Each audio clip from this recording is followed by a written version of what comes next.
The Road to the Wilderness, Part 24, by random appellation 468. You want some gravy with that? I looked up halfway through my fourth biscuit to see Chris nudge a round cast iron pot filled with creamy pork gravy my way. Any other time, I might have been terrified to gorge myself in front of a guy, much less an entire crowd of people who sat elbow to elbow in the firelit yard of the church. But my stomach became a bottomless pit the instant food was set before me. I hadn't been this hungry in years. The only dish I had yet to touch was a bowl heaped with orange-ish brown apricot jelly, the substance too close to spider mucus for my imagination to handle. "Yes, please," gulping down another glass of water. I made an apologetic half-smile. "Also, are there any more of those links?" Jamie passed a plate my way, wearing the same weary grin as everyone else, the platter filled with finger-length brown sausages. "You can have a whole pig if you want. After downing 4 echo spiders, I'd say you more than earned it. Pretty sure that's a record. A record for sheer dumb luck." My face heated up like an iron, the praise still so foreign to me, and I shrugged as I speared several more sausages. I almost blew up in the process. Besides, I didn't stick around to see if they all died or not. If it hadn't been for that guy in the chemical suit, I never would have made it out. Adam put down his fork and eyed me curiously from across a long rug. "You said he was all alone. And unarmed?" I bit down on another peppery sausage and thought about those kind, silver-colored eyes behind the gas mask. Uh-huh. It's like nothing scared him, or even knew he was there. He just walked in and out of nowhere and scooped me up. Eve's golden eyes glittered with wonder, and she picked at her rather sparse plate of toast and apple slices with an absent-minded swirl of her spoon. "Did he ever tell you his name?" "No."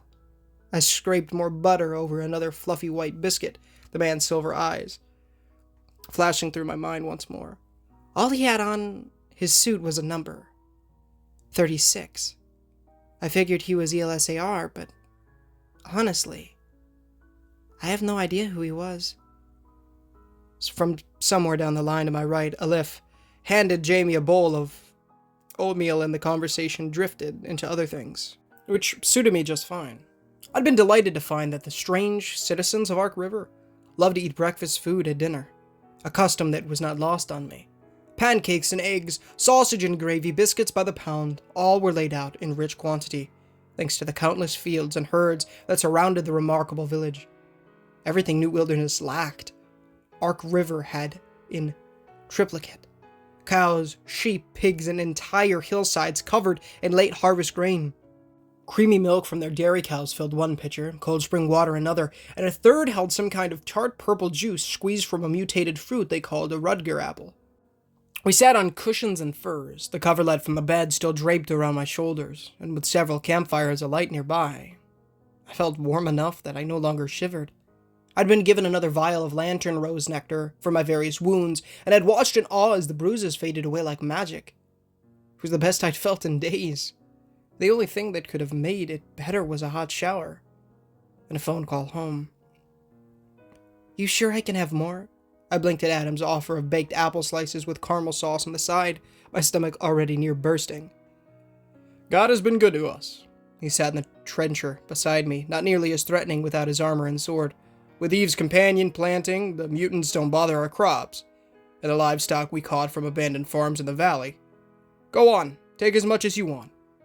I bit into a crisp piece of apple and relished the burst of sweetness it gave, and noted Eve's bland plate with a furrowed brow. "Aren't you hungry?"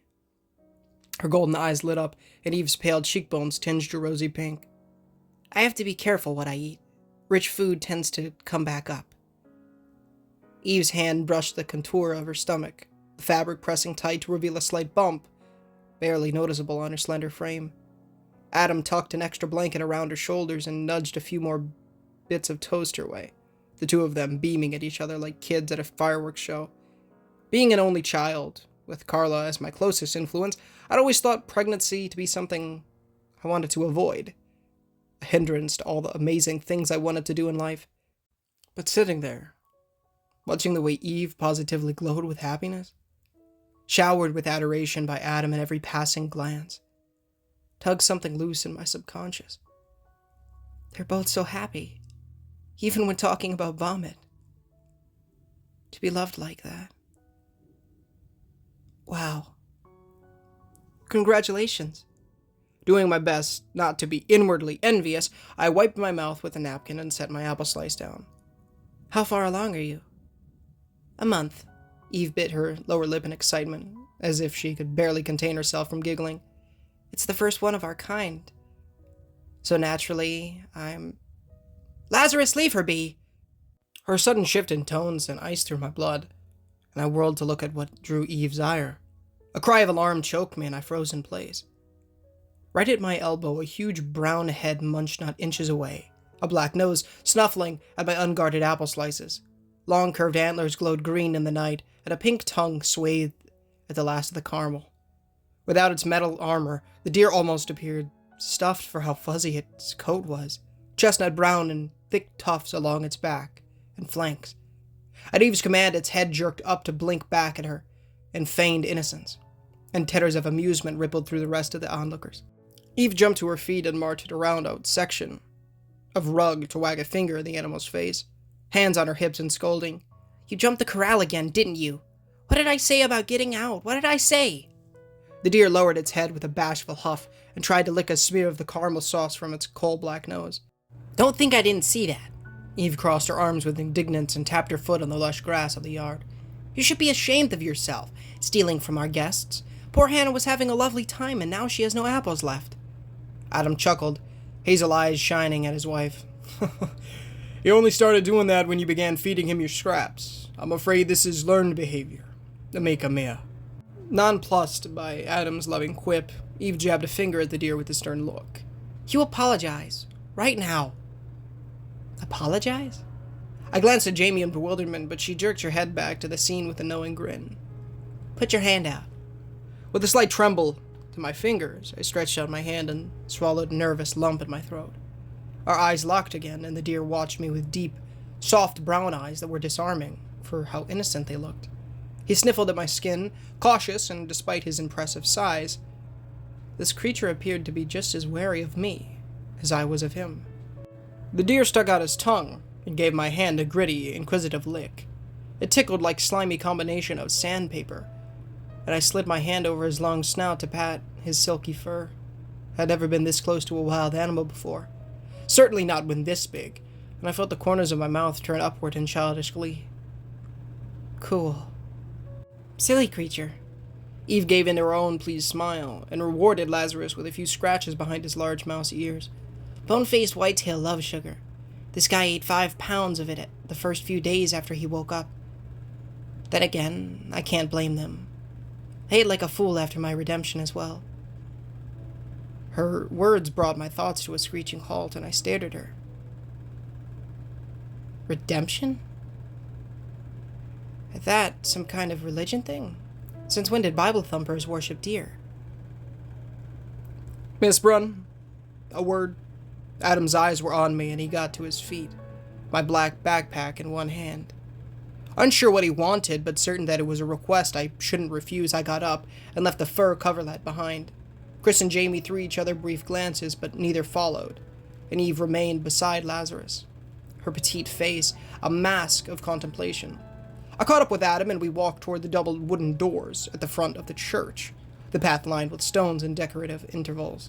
At first we didn't speak. The low murmur of dinner faded into the background, crickets chirping in the cool night air. He slung one of the cut straps of my backpack over his shoulder, and Adam hooked the opposite thumb into his sword belt. I'd rather we have this conversation in private. My wife is a gentle soul, stronger than she lets on, but explaining her condition to outsiders has always made her feel awkward. You understand, I hope. Did I upset her? Cringing in my social clumsiness, I kicked at a stray blade of grass in our path. I'm so sorry, I didn't mean to pry. You guys just seemed so happy about the baby. I figured it was okay. We reached the church steps, and I climbed the sandstone blocks alongside Adam, my ears perking up at the faint chorus of singing from inside the church doors. Please, Hannah, you've done nothing wrong. Besides, I didn't mean Eve's pregnancy. Adam stopped by the light-stained wooden doors and faced me. "Tell me, how long have you been in Barron County?" "Around a week." I tried to count the days in my head, and a horrible realization struck me. My birthday. It was in 2 days. I promised Dad I'd be home. He'd been looking forward to this for weeks on end. Just the thought of them, waiting by the phone for me to call, sent shards of pain through my soul. I left my phone in Matt's car the night we'd come here, and hadn't heard from the outside world since. Service at New Wilderness dropped off in sporadic bursts, and Dr. O'Brien hadn't been able to reach anyone with her few preserved electronics. I should have called Mom and Dad when I had the chance instead of Matt and Carla. "Jamie tells me that you came with 2 friends. Adam's face formed into a sympathetic grimace, and it seemed he'd already been told my unfortunate story. "Yeah, but they're not my friends anymore." I dug the toe of my shoe into a dimple in the stone porch and tried not to let my internal agony show. "Not like Jamie and Chris." Silence reigned between us for a moment. Wind swished in the nearby distant trees, and a few of the bone-faced whitetail bugled from their corral several houses away. "I came all the way from Iowa. Alone." Adam gazed out over the happy party in the churchyard, both eyes on his wife as she led Lazarus back to his pen. "My first wife, Stacy, died last year, and I had no other place that needed me. When I first arrived, there was nothing here save for this church, in a little wooden garden shed in the backyard. To make matters worse, no one even came to my first Sunday service." Puzzled, I looked out at the houses that ringed the chapel, the expanse of fields beyond the wall. "So, what happened?" "The lost ones. The creatures you call puppets showed up." He rubbed the pommel of his sword with one thumb, and Adam's face bore a wistful expression. "You know, at first I thought they were demons from hell. They were everywhere, screaming like banshees, and they tore up my car so I couldn't leave." A snippet of anxiety tightened in my chest at the thought of being cornered out here all by myself, with hordes of puppets outside my window, and I looked up from my shoes. "What did you do?" Adam let slide a pained, sad smile and shook his head at himself, like an old man reliving his rash youth. "I was frightened and didn't know any better, so I shot at whatever ones came close. Thankfully, I didn't have much ammunition, or I would have continued in that way. But if we Sterling men are good at anything, it's being stubborn, and so one day I decided to trap one of the creatures in my shed to study it." His eyes gleamed, and Adam gestured to the willowy form of Eve, who had returned to the feast and sat chattering with Jamie over the scraps of dinner. And just like that, God brought Eve into my life. "Wait, what?" My jaw dropped, and I shuddered at a sudden chill. A jumble of thoughts falling into place in my head. The painted faces on their armor, the uniform, unnatural hair and eye color, the lack of old people or little ones. Eve's words about being the first of her kind to get pregnant. Suddenly, it all made sense in a bizarre upending of everything I'd come to accept as normal for this place. She's... I stuttered, my skin clammy, goosebumps over my arms. "She's a puppet?" That same tender affection flooded Adam's features once more, and he drank in the sight of his wife like water in a desert. "She was, yes. By the grace of God, now she's flesh and blood, just like you and I. There is a reason the lost ones only come out at night. Sunlight changes them, resets their memories, and makes them human. It's a painful, dangerous process, and 1 out of every 4 won't survive it, but those that do are welcomed into our family to do the work of our Lord." "Which is..." I hugged my arms around myself again. Not so cold as unnerved, this blissful sanctuary not at all what I'd first thought it to be. "Redemption." He pushed through the double doors, and I slipped through after him into an overpowering aura of light and sound. My parents had never been particularly religious, and so I'd only ever been inside a church once or twice in my life, mostly for weddings. They'd always struck me as one of 3 extremes: Huge, elegant cathedrals filled with people who were only there for family ties, little bland chapels with a huddle of elderly people who turned their nose up at my blue jeans in disapproval, or blocky modern megachurches that attempted to turn every service into a concert, with throngs of people who barely knew each other. This had somewhat soured my view on organized religion, as I'd never felt like I belonged in any of those places. And my friendship with the rabidly atheistic Carla cemented those feelings. But somehow, as the double doors of the church in Ark River glided shut behind me, I found myself mesmerized with a sensation of awe that I couldn't place. Candles lit up the room with a pulsating glow that filled every corner, shadows a foreign concept among the exposed wooden ceiling beams and stained glass windows. Gorgeous scenes adorned each window of a man and woman in a garden, of animals and sea creatures frolicking in the sunshine, and even a few that looked like dragons soaring in the sky. Similar carvings were scrawled over the long oaken benches that lined the walls, and the center of the floor thronged with row after row of people, interspersed among the bolt holes in the floor where their pews had originally been. They sat on ornate rugs, two to a section, one man and one woman, each on their knees side by side, their weapons lay sheathed in neat rows by their sides, and the worshippers sang with their eyes closed, each couple holding hands. I couldn't understand a word of their chorus, but it floated in a lofty chant that reminded me of the old medieval movies I'd watched in history class, an almost otherworldly rhythm that needed no guitar band or subwoofers to make its presence felt. No one seemed reluctant to be here, and every face beamed with a calm that I couldn't help but admire, a peaceful contentedness that rivaled any family reunion I'd ever been to. At the front of the room, a single plain wooden cross hung from the wall, all lights focused on a name etched into the grain, outlined in gold paint. Adonai. I remembered to breathe and couldn't help but let my eyes be drawn to the name in gold. God had been something of a mythical figure for me, someone I referred to in jest, or thought about only when I was afraid. Discussing religion with Matt and Carla had been a surefire way to end up in a heated argument, and I'd never bothered to think about it otherwise. But now, standing here in this bizarre hall with the Gregorian-style mantra dancing in my ears, a small part of me dared to wonder, to think, to reach out from behind the barricade of my comfortable disbelief into a terrifying unknown. Are you really out there? Faith is an interesting thing.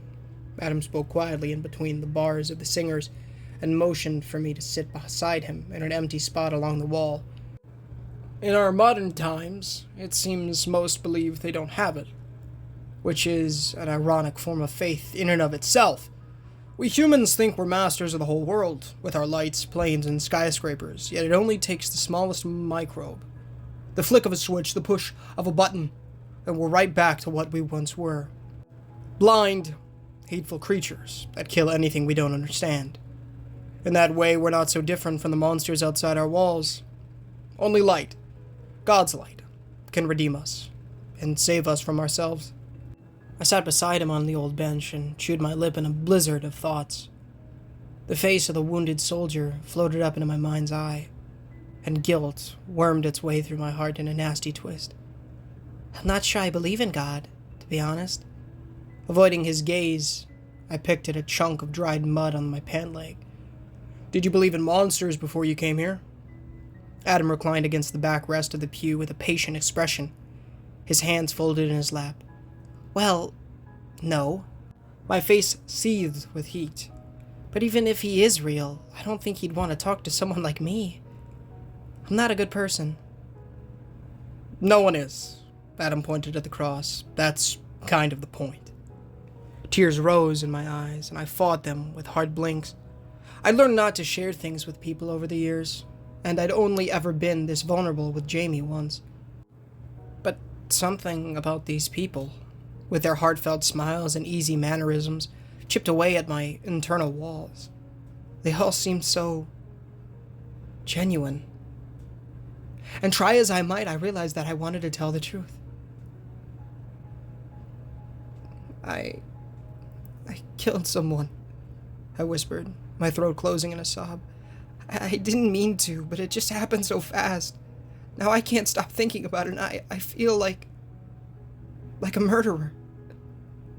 Adam leaned forward, his elbows on both knees, and observed me without a sign of judgment in his expression. This new world we find ourselves in is just as harsh and cruel as the one we left behind, Hannah. Often that means we have to do things to survive that tear at our soul. The fact that you feel so guilty is testament that there's still hope for you. How? I wiped in my eyes and shook my head in shame. Every time I try to help, I end up in more trouble. I went in after that stupid box, and it turns out Chris and Jamie didn't even need me.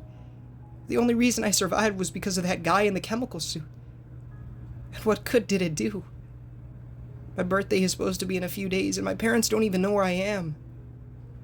If God exists, then he must hate me. I expected a rebuke, for him to shame me, or demand my repentance. More than one of the religious people I'd met in school had been that way.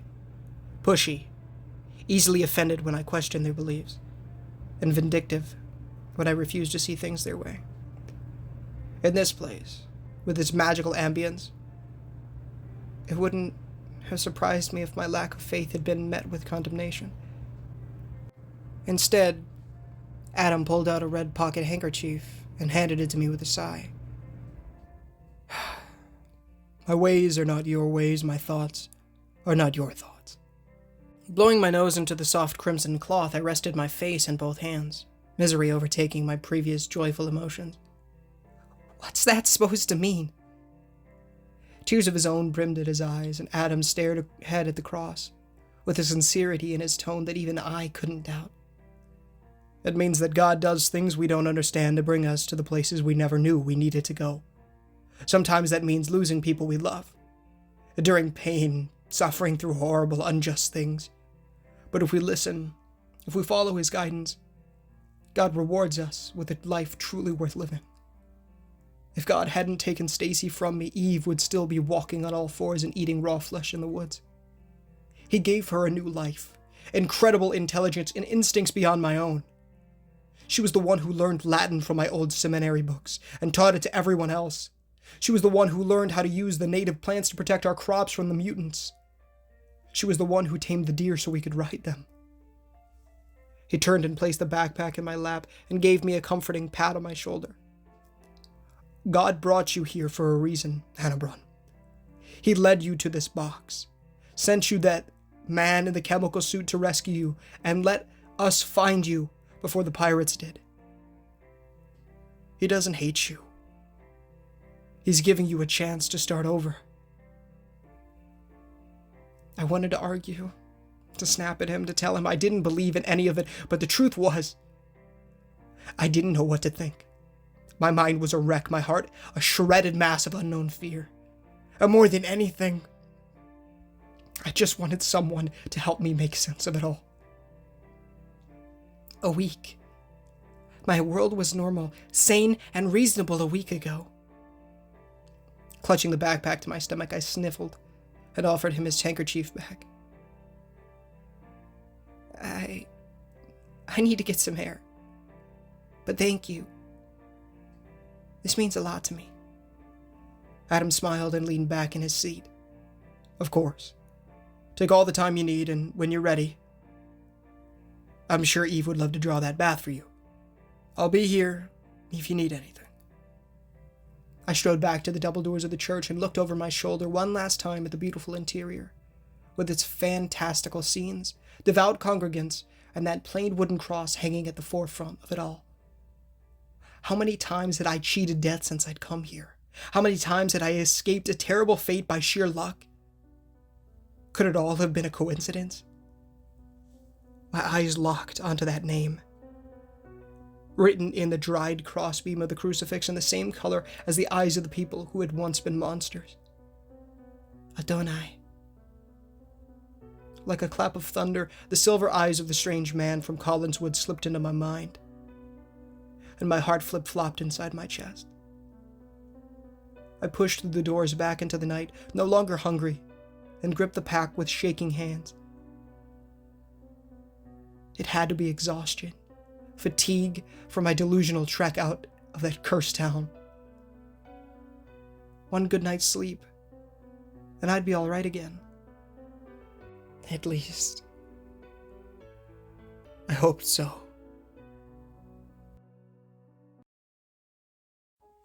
Hey guys, Ninja Gamer here, and thank you so much for listening to today's story.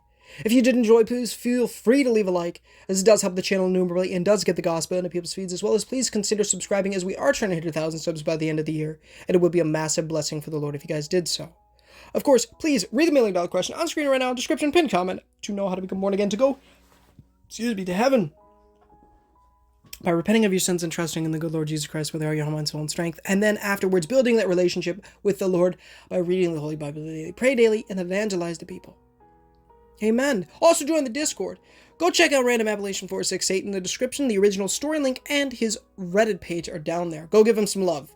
This story is easily one of the best I've ever read. And I'm so glad I get to do it. I can't wait for the other parts, dude. Gosh dang, we still have, I think 6 more parts. Oh my goodness. I don't know what's going to happen, but I'm very glad that we get to see Adam and Eve. And I'm really interested about the number on the chemical suit man's back. Because if you guys remember, and I will link this in the description, the playlist for I worked at, for ELSAR is another story. It is a 2-parter, and I believe the guy in there is named that. I can't be sure, so don't quote me on it, but I need to go take a look at that when I get a chance, because gosh dang, if that's him, that's crazy. And that like opens up a whole nother thing. It opens up a whole world of exploration that we haven't even gotten to, because that means that he is extremely important in the grand scheme of things, so we have to see what it's about. And I'm excited to do that because it sounds so awesome. So I'm very excited. Guys, if you're interested in checking out some streams, I do stream here on YouTube. So if you guys see it, come say hi if you want to. I believe tonight, probably going to be streaming some Naruto, the new one that just came out last year. I don't know when, but it is the brand new one, the Naruto X Boruto Storm Connection, something like that. So I'm going to be streaming that probably today. PS5, of course. And yeah. Also, go check Mew out in the description. His channel link and all the songs in these videos are down there. So please go take a look at those because they're phenomenal. If it changes any opinion, they're so good that I listen to them in my spare time when I like listening to music. They're in my playlist, which that playlist is also in my playlist section on my channel. Not on my channel, but like if you go to my playlists from my page, you guys can see that. So it's very cool. A lot of great music in there. Of course, I'm biased because I love the music, but go check it out. Some of the stuff in there is good, but I don't know. I really need to give it another listen, kind of. But yeah. There's some great stuff in there, truly. Lots of Mew. Some anime stuff, some Walking Dead songs that have been in there, Blackbird song by that guy, something Dwayne's or whatever. Another great Walking Dead song is Oats in the Water by Ben Howard, but I don't know if that's actually in the playlist or not. There's also In the Water by Annadelle. That's a beautiful one that is in the Walking Dead Season 2 game at the beginning, which I still need to actually start playing and get the platinum for that. I think I might save that game for later. I don't know. I'm starting to work on, I'm getting some games in the brain for, for the Alphabet Challenge, so I'm actually really excited to kind of work towards that. That's going to be a fun goal this year, but I don't know if I want to start it soon, because if I start it, I have to go through with it. Otherwise, it just completely screws with the entire pattern of everything. So, yeah. I want to make sure that we have the games, set in the path, and then it's going to be good. Also, go check out my brother's channel in the description. I'm like talking about stuff that I want to talk about and then getting the stuff out that I like to shout out. It's a godsend though.